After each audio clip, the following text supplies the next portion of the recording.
Tonight we are discussing part two of John Molyneux's What is the Real Marxist Tradition from 1983. This is the second part, like I just said, on the transformations of Marxism. Roddy presented a couple of weeks ago, introducing the first section, which was kind of about Marxist fundamentals, and was titled, What is Marxism? So hopefully some of you will remember that, because tonight, again, we're doing part two, transformations of Marxism. I think it was more accurately described in the title of this week's presentation as Distortions of Marxism. So we're doing this so that we may understand the ways in which certain traditions have taken Marxism for granted as something that can be altered, adjusted, or distorted as a means to enact certain goals under the guise of historical materialism, or citing the need to always grow and develop based upon conditions faced. So again, it's what we're going to dive into tonight. It's going to be nice and long. I'm approaching this from a lens of like education for our own organization, for ways that we can all learn more about the importance of understanding these different tendencies and how we need to interact, and what we need to always remember are the main pillars of our tradition. So with that, I'll just jump in by saying that Molyneux argues that these traditions do not follow the formula of workers' self-emancipation from below, but rather take their own interpretation of Marx and Lenin, and in doing so have diverted from the theory in their practice. Molyneux states that, quote, without workers' power, without workers' democracy, there is no socialism, unquote. We see here that in none of these examples does there exist the aforementioned qualities in the way that Marx, Engels, and Lenin laid out in their theories. We're aiming to discover why, how, and what to do as communists, and we rely upon the brilliant science, the science of our forebears. The points here are based upon the analysis of the international socialist tradition from the legacies of Marx, Lenin, Engels, Trotsky, and Luxemburg. Tony Cliff, Hal Draper, and John Molyneux alike are three contemporary theorists of our tradition that have carried those legacies through to inform our continual practice of true Marxist internationalism and socialism from below. So that's just to cite those because we do often do readings from those folks. Also, I'm really sorry if you can hear that noise in the background. That's my cat coughing. Don't worry, everyone's safe. In any case, there's so much information packed into this short-ish piece, and I'm definitely going to make some oversimplifications, I'm sure. And, you know, probably be doing a bit of a disservice to the writing and trying to include as much pertinent information as I can while attempting to be succinct. But again, as many of you who've seen me present know that I am not. So here we're discussing three primary figures and movements that have distorted, or as Molyneux more kindly puts it, transformed, like I mentioned, the key tenets of Marxism so that we may refine our own politics, make more principled and educated interventions, and develop as cadre as we move further to the edge of our own livable world. And with that, a hopeful revolution in our lifetime. It is not dogmatism or sectarianism to learn our traditions, define them, and argue them. It is of the utmost importance that we understand the unity behind the theory and the struggle. We as Bolsheviks, as Leninists, believe in the importance of debate and clarity in our aims and strategy. That must include providing political critiques and interventions. By no means does Molyneux suggest that his piece is all-encompassing, and it is a helpful guide in understanding the base reasons for our disagreements with these traditions. As was referenced above, quote, without workers' power, without workers' democracy, there is no socialism, unquote. Once again, this, along with many other examples to follow, inform the ways in which we understand that Trotskyism, Stalinism, nor Maoism qualify under the umbrella of the rigorous fundamental theories of scientific socialism. It is quite simply the case that Marxism is not to be made into a patchwork doll to meet specific means or aims. It does not work. Our tradition is one which follows the teachings on the party and the state from Lenin, of the mass strike and reformism from Luxemburg, on imperialism and permanent revolution from Lenin and Trotsky, and fascism from Trotsky and Zetkin. What could the world have been without the murders of our Bolsheviks? But maybe I digress because I will. But back to tonight's reading. Again, Molyneux begins by putting forth the matter of ideology. that of the ruling ideas being those of the ruling class. With that, he weaves a thread running through each distorted form of Marxism is influenced by bourgeois ideology, and that revolutionary consciousness, thereby revolutionary success, can only come about through the class struggle, through the struggle of the urban working class, organized due to the nature and the means of modes of production from below, from the self-emancipation of that working class. Each of these examples holds a focus on the middle layers of society, that of the petty bourgeois. Molyneux states that, quote, the consciousness of the proletariat and with it Marxist theory exists in a permanent state of siege, and the history of Marxism has been a history of battles with the hybrid ideologies of the petty bourgeoisie. Hence, as politics draped in the title of Marxism proliferate, we must understand each in order to continue in the theory of self-emancipation.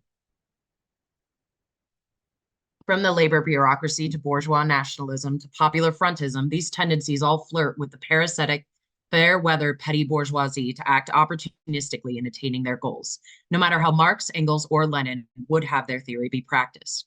Hal Draper puts it straight in saying that, quote, the heart of socialism from below is its view that socialism can be realized only through the self-emancipation of activized masses in motions, reaching out for freedom with their own hands, mobilized from below in a struggle to take charge of their own destinies as actors, not merely subjects on the stage of history, unquote. Each of these tendencies has another element in common. They originate in Marxism, then for differing reasons divert and morph into something different. This is a key factor to consider as we move forward, and one that can be taken for all of us in our theoretical understanding of these tendencies, why we objectively oppose them, and how that might inform our own strategy. Last week, Doug Green visited us and spoke to us about Kautskyism and his betrayals, or rather, Kautsky and his betrayals of scientific socialism, which again is what Roddy reviewed a couple of weeks ago. Thank you, Roddy. I went back and watched your presentation because I wasn't here. Now, I've no room to follow them up on that, but for the sake of this article, this kickoff, and of refreshment, I'll do my best to encapsulate the primary points to further the argument that, in fact, Kautskyism is a bankrupt, cynical, cowardly betrayal of our traditions. I'll begin with a section from a quote, with a quote from Rosa Luxemburg, which perfectly expresses what we've to say about reformism. Quote, oh, sorry, I read a comment. People who pronounce themselves in favor of the method of legislative reform in place of and in contradistinction to the conquest of political power and social revolution do not really choose a more tranquil, calmer, and slower road to the same goal, but a different goal. Instead of taking a stand for the establishment of a new society, they take a stand for surface modifications of the old society. The SPD really planted the seeds for what we today know as the DSA. Tragically so, as it was extraordinarily popular and held quite a bit of strength and potential. With the rise of Bernsteinism, the misinterpreted and misused results of their parliamentary popularity enabled ideas of incrementalism and gradualism, and ultimately complete entrenchment in the parliamentary system. The opportunity for a true revolutionary party was awash in missed opportunities, bad politics, and poor leadership. Again, should have been Rosa. As it turns out, though, Molyneux focuses this piece of the article squarely on the turncoat Kautsky, who had once been known as the quote-unquote Pope of Marxism, and his orthodox Marxist wing of the SPD, separate from the reformist wing led by Bernstein. He does this once again because he's talking about originations in Marxism that then become transformed into something else. Knowing that the latter had no real Marxist character from the start, his work has no relevance to this matter, as he makes quite clear in the article. It's important, however, to know this distinction and understanding the path of the SPD. And for anyone who's more curious about it, please visit our YouTube once again to see our presentation on Rosa Luxemburg's Reform or Revolution, and watch the one for the mass strike too while you're at it, if you guys have not seen them.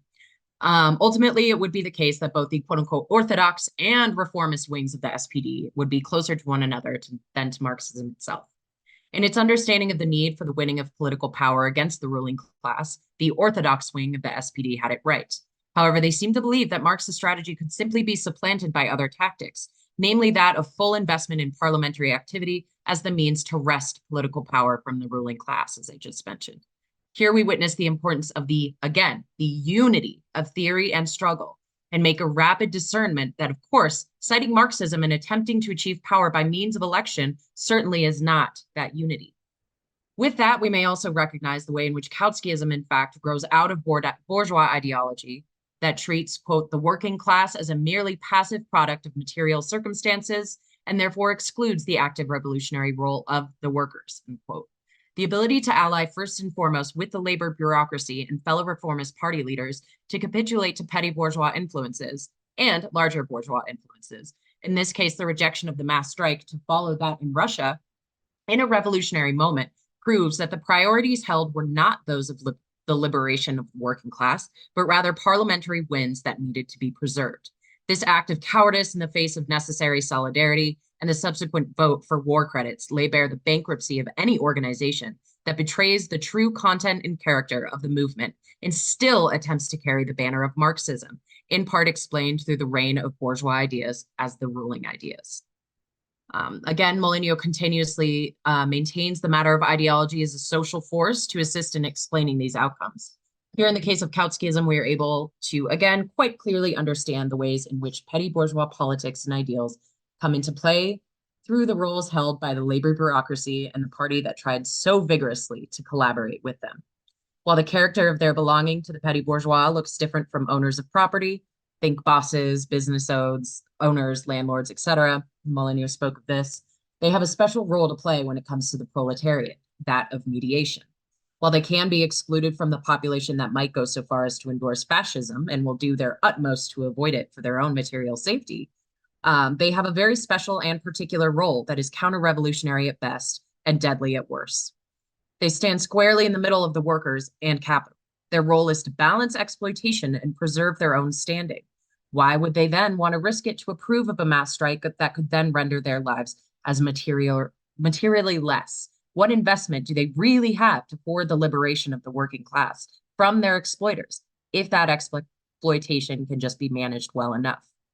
This essentially, and quite simplistically, is the argument at hand. The group in question, being on the political chessboard, therefore, has not only its personal aims, but its strategic. Molyneux describes their particular ideology as one that, quote, combines socialism in words with passivity and compromise in deeds, unquote, for its own continued salvation. It is argued that when the ideology is understood, the absurd actions of Kautsky and the SPD find clarity in the light. Through that clarity, we can continue the path forward in our focus on uniting theory and struggle in our own tradition and draw lessons from these flaws that drew fatal blows to the socialist movement throughout its days. We can observe the fissures between theory and struggle and challenge ourselves to weave it back together and put forth a platform that displays the correct and necessary positions. This leads us to our next distortion, that of Stalinism. Cat. Oh, we've got more. Don't clap. A power vacuum is always a dangerous thing. After the decimation of the working class in post-revolution Russia, it was exactly that which allowed for the rise of massive bureaucratization that led to what we deem a degenerated workers' state, wherein democratic control over the workers' state slips away into a centralized state mechanism that no longer finds democratic centralism nor workers' power through the dictatorship of the proletariat as the leading means to retain power and reach the final goal of the withering away of the state. Talk about a run-on sentence. Instead, the state becomes a fixture in itself, a dogmatic entity that prioritizes the party over the politics, leading to revisionist theories like socialism in one state. Molyneux argues that Stalinism represents a departure from authentic Marxist principles, instead embodying a form of authoritarianism and bureaucratic centralism. He contends that Stalin's consolidation of power and the subsequent policies implemented under his regime deviated significantly from the democratic and emancipatory ideals originally espoused by Marx and Engels. This abandonment of the dictatorship of the proletariat is, without a shadow of a doubt, simply an abandonment of a key piece of Marxist theory.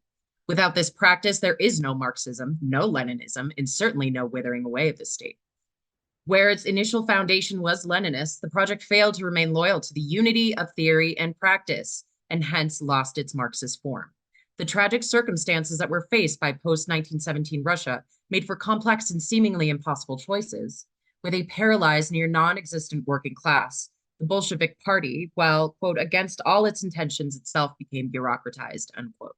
We can understand that the desperate situation faced by the failure of a widespread revolution, civil war, and the resulting declassing of the proletariat. We can also see that, as Molyneux states, quote, a stark choice had eventually to be made. Either remain loyal to the theory and goal of international proletarian revolution, with the possibility of losing state power in Russia, or cling to power and abandon the theory and goal. The situation was extremely complex, and the participants did not see it in these clear terms, but essentially, Trotskyism was the product of the first choice and Stalinism of the second.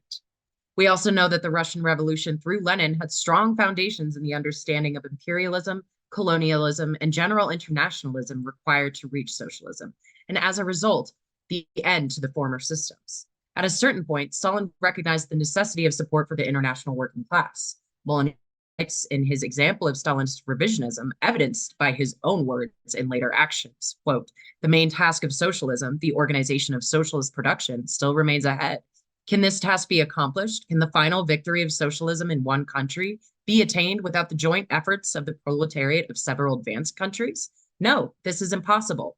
And yes, that was written by Stalin. Eventually, power within the bureaucracy was to consolidate under him. He was to later revise and ultimately remove this recorded stance from written conversation on Leninism. In his analysis, Molyneux contends that socialism in one state, as advocated by figures like Stalin, deviates from Marx and Engels' vision of socialism as a global phenomenon. He argues that socialism inherently requires international cooperation and solidarity among workers across national boundaries to achieve its goal. The idea of socialism in one state, according to Molyneux, ignores this fundamental aspect and risks fostering nationalist tendencies that undermine the broader goals of socialism.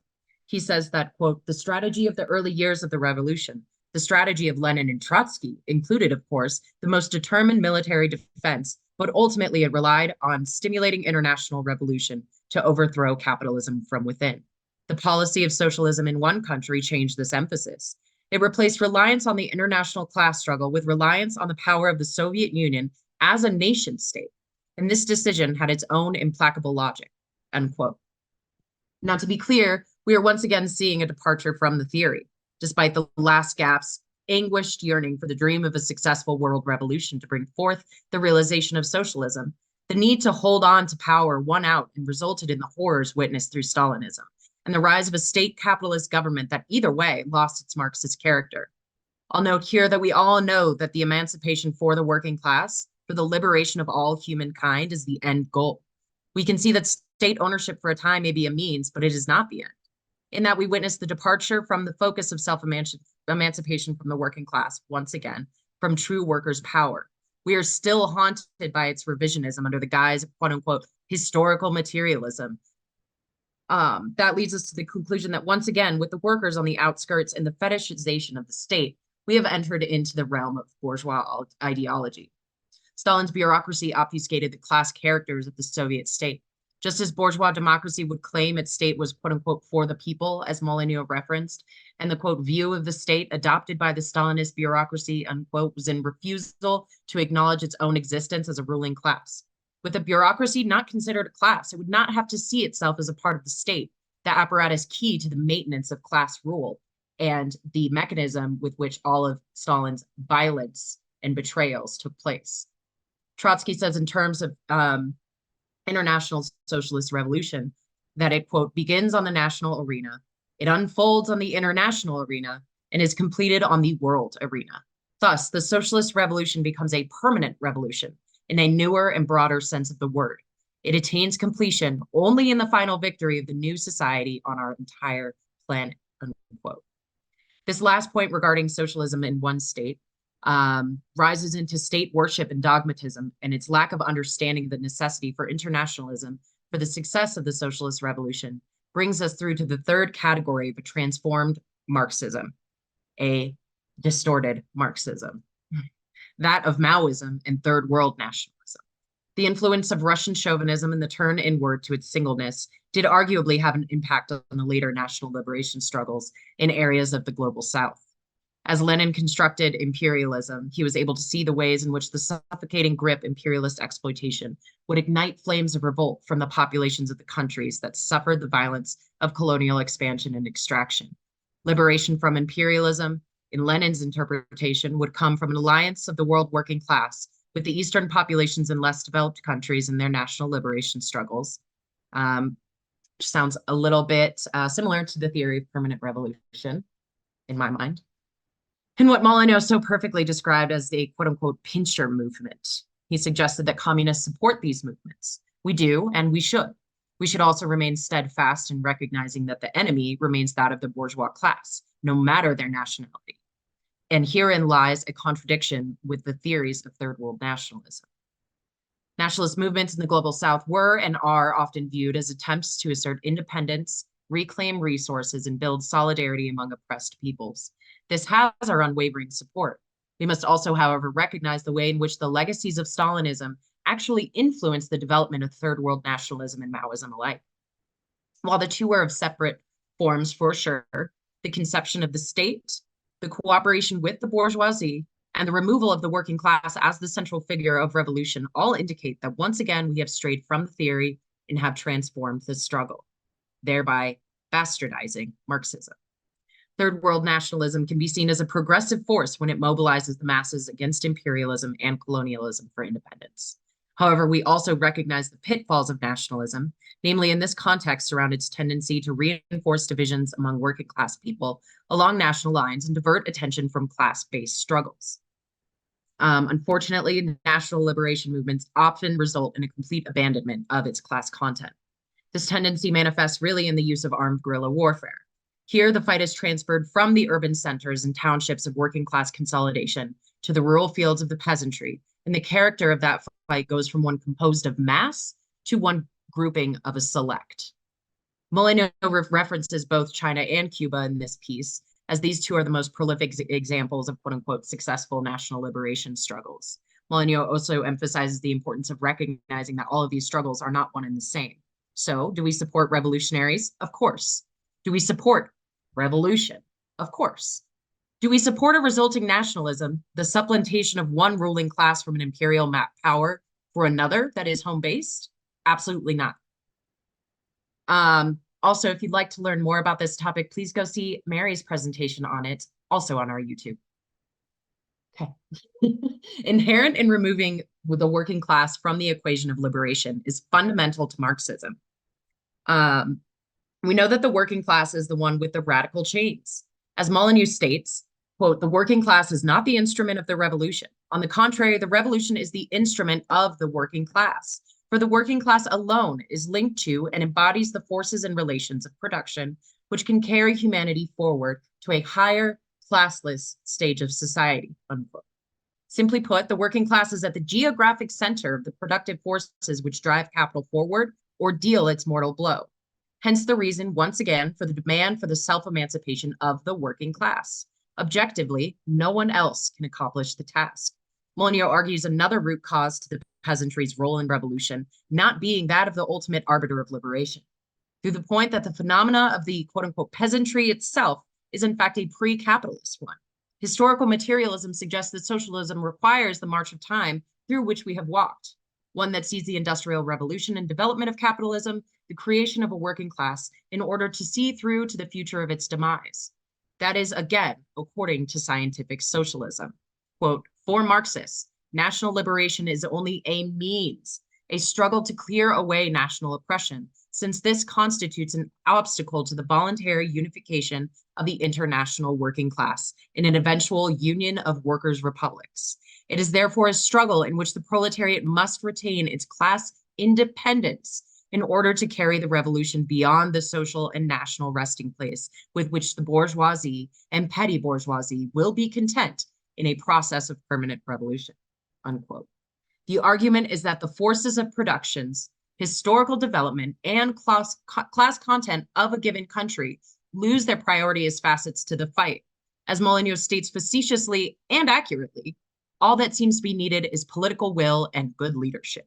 It goes without saying, of course, that the leaders of these movements are a select group of elite fighters and intellectuals from the urban areas who must be instructed on how to engage, who then must instruct on how to engage with the rest of the peasantry that they are representing, not fighting alongside. I'll finish with one more Molyneux quote on this here that shares the ultimate conclusion of the national liberation struggle. Quote, once achieved, national liberation, if it is not transcended in international revolution, must be consolidated and maintained in the arena of fiercely competitive world capitalism. The petty bourgeois guerrilla elite, propelled to power by peasant war, thus finds itself in essentially the same position as the Bolshevik elite after the destruction of the working class in the Civil War, with the difference that it is not organically linked to the world working class through an international revolutionary party, unquote. Here we find ourselves once again in the same position, detached from the Marxist fundamentals of socialism. Now, all of these transformations from Marxism make clear a couple of points that I hope to have come through sufficiently, which are the need for the unity of theory and struggle, for the self-emancipation of the working class, for the importance of understanding the pernicious nature of bourgeois ideology. In learning these malformations through communist history, we once again may observe the fissures between the theory and struggle and challenge ourselves to weave it back together and put forth a platform that displays the correct and necessary positions. I already said all that. It is our job as Bolsheviks, as scientific socialists, to refine and cohere a set of politics that remain true to its forebears. Opportunism and revisionism are not an option as we creep closer and closer to the edge. We must see the revolution through to its final conclusion of permanence. And that means here and now, reading books and talking in Zoom rooms.